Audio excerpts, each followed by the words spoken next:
Alaikum dear class 7 students. I am teacher Waqar Yasin from UP सरकोपरा।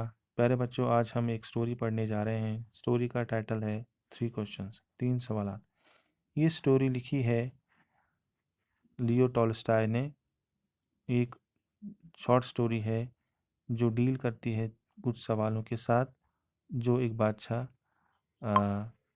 जो है पूछ रहा है, और इनका जवाब वो जानना चाहता है अपने लोगों से, ताकि वो कभी फेल ना हो, नाकामयाब ना हो ज़िंदगी में। इस स्टोरी से हम कुछ मैसेज हासिल करते हैं। वो मैसेज हैं विजडम का, एक्सेप्टेंस कबूलियत का, काइंडनेस रहम करने का, नेकी करने का, एंड फॉरगिवनेस और माफ़ करने का। चलिए पढ़ते हैं इस स्टोरी की समरी। ये स्टोरी एक बादशाह के बारे में है जो जानना चाहता है जवाबात अपने 3 सवालात के, ताकि उसे एनलाइटमेंट हासिल हो, रोशनासी हो सके, और अपनी किंगडम को अच्छी तरह से चलाने के लिए, प्रॉपर वे में चलाने के लिए ये जानना चाहता है इन सवालात के जवाबात अपने कंट्रीमैन से, अपने लोगों से। ये 3 सवाल हैं। Question number 1, what was the right time to begin everything? कोई भी काम करने का सही वक्त क्या है? दूसरा सवाल, who were the right people to listen to and whom to avoid? किन लोगों को हमने सुनना चाहिए और किन लोगों को हमें अवॉइड करना चाहिए? तीसरा सवाल, what was the most important thing to do? सबसे अहम काम दुनिया में क्या है? इन सवालात के पूछने के बाद ये प्रोक्लेम करते हैं, बादशाह ऐलान करता है कि जो भी इन सवालात के सही जवाब देगा मैं उसे रिवॉर्ड दूंगा, मैं उसे इनाम से नवाजूंगा।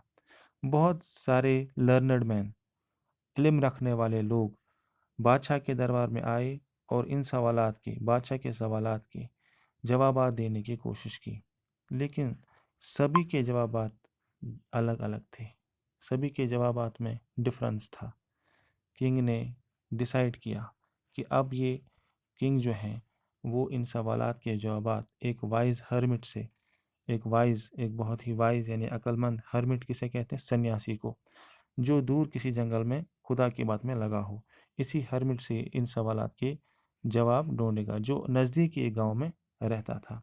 ये हर्मिट, ये सन्यासी एक जंगल में रहता था, वुड में रहता था, यानी जंगल में रहता था, और ये सिर्फ कॉमन पीपल, जो आम लोग होते थे, इन्हीं को मुलाकात देता था।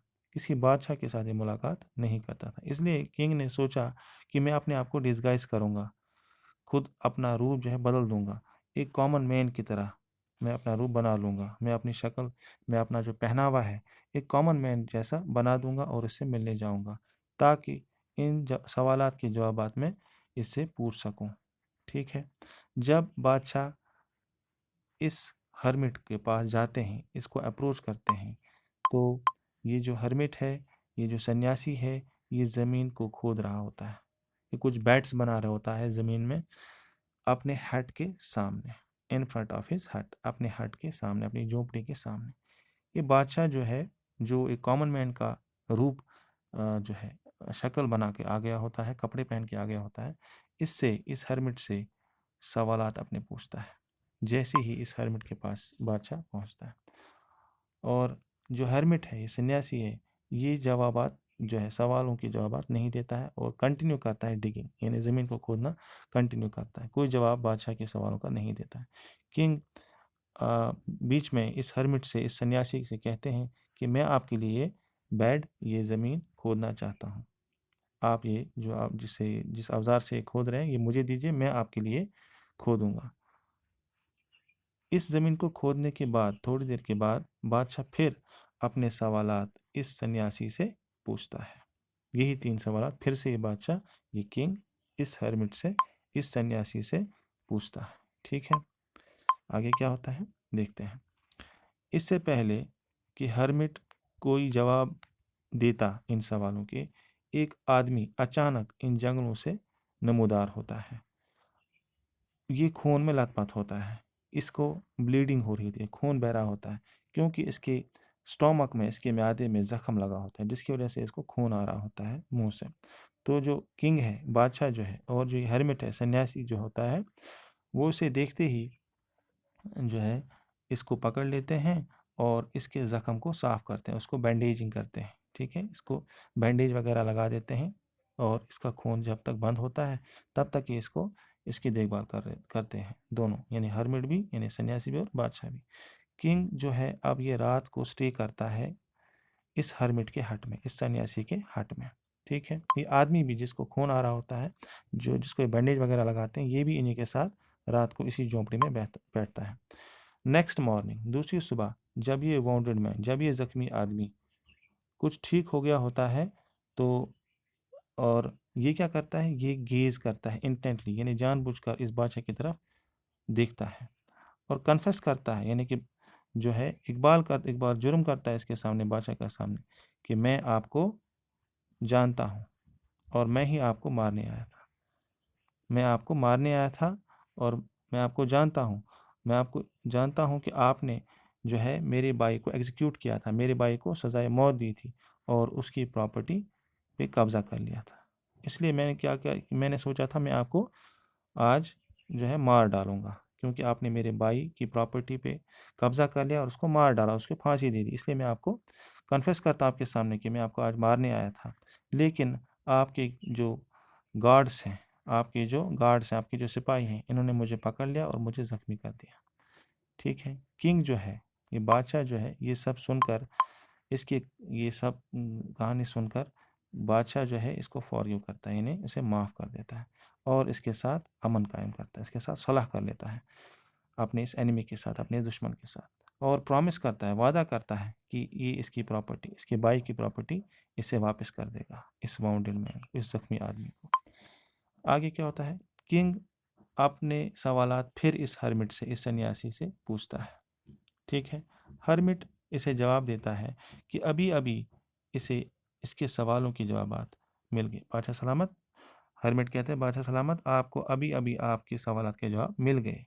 अभी आपको आपके तीनों सवालात के जवाबात आपको मिल गए। हर्मिट कहता है आगे कि बादशाह ने, यानी आपने इस जख्मी आदमी पर रहम खाया, आपने मेरे ऊपर रहम खाया, सॉरी, आपने मेरे ऊपर रहम खाया और मुझे ऑफ़र किया था कि, क्योंकि मैं वीक था, मैं कमज़ोर हूँ, इसलिए आपने मुझे ऑफ़र किया था कि आप मेरे लिए ये बेड बनाएंगे, मेरे लिए ज़मीन खोदेंगे।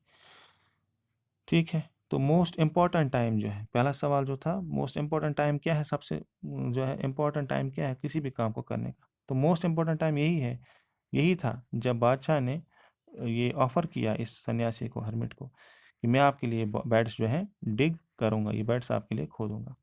और यही he was the most important man, और यही वो इम्पॉर्टेंट मैन था जिसके लिए इसने ऑफ़र किया कि मैं आपके लिए बेड्स खोदूँगा। ठीक है, और यही इम्पॉर्टेंट मैन था, हर्मिट ही इम्पॉर्टेंट मैन था, इसी के लिए जो मोस्ट इम्पॉर्टेंट टाइम था कि वो यही था कि जब इसने इस इम्पॉर्टेंट मैन को, इस सन्यासी को बोला कि मैं आपके लिए बेड खोदूँगा। ठीक है, मोस्ट इम्पॉर्टेंट टाइम कब था? मोस्ट इम्पॉर्टेंट टाइम तब था जब बादशाह ने अटेंड किया इस जख्मी आदमी को जो इन जंगलों से बाहर आया अचानक। ये मोस्ट इम्पॉर्टेंट टाइम था। ठीक है, आगे नेक्स्ट, और मोस्ट इम्पॉर्टेंट मैन उस वक़्त यही जख्मी आदमी था जिसको इस बादशाह ने अटेंड किया, यानी इसको बैंडेज लगाया, इसकी देखभाल की। और शॉर्ट में हर्मिट कहता है बादशाह को कि सभी जवाबात आपके अंदर ही मौजूद थे, आपके जो तीनों सवालात के जवाबात हैं वो आपके अंदर ही मौजूद थे। ठीक है, आपने जब हेल्प किया इस माउंटेड मैन को और इसके साथ वक़्त गुज़ारा, किसके साथ? इस हर्मिट के साथ। ठीक है, इससे क्या हुआ? इससे आपको जवाबात मिल गए इन सवालों के, और ये कैसे मिले? इसे सेल्फ रियलाइजेशन करके। ठीक है, खुद को रियलाइज़ करके आपको ये जवाब मिल गया। एक तो आपने इस माउंटेड मैन को जो है हेल्प की, इसकी मदद की, और दूसरा मेरे साथ आपने इस झोंपड़ी में रात गुजारी। तो ये सब जब आपने किया, इससे आपको सेल्फ रियलाइज़ करके खुद अपने आप को, खुद ही को समझने के बाद आपको इन सवालात के जवाब मिल गए हैं। He learn to do good to others, बादशाह ने ये सीख लिया कि कैसे दूसरों के साथ अच्छा किया जाता है, अच्छा बर्ताव, अच्छा सलूक कैसे किया जाता है, बगैर अपने बारे में सोचे। बगैर अपने बारे में सोचे कैसे दूसरों की मदद की जाती है, दूसरों की हेल्प की जाती है। तो ये तीनों सवाल के जवाब इस तरह से बादशाह को मिल गए। तो ये था आज का हमारा टॉपिक। उम्मीद है आपको इस स्टोरी समझ में आई होगी। मिलेंगे नेक्स्ट वीडियो लेक्चर में। अल्लाह हाफिज़।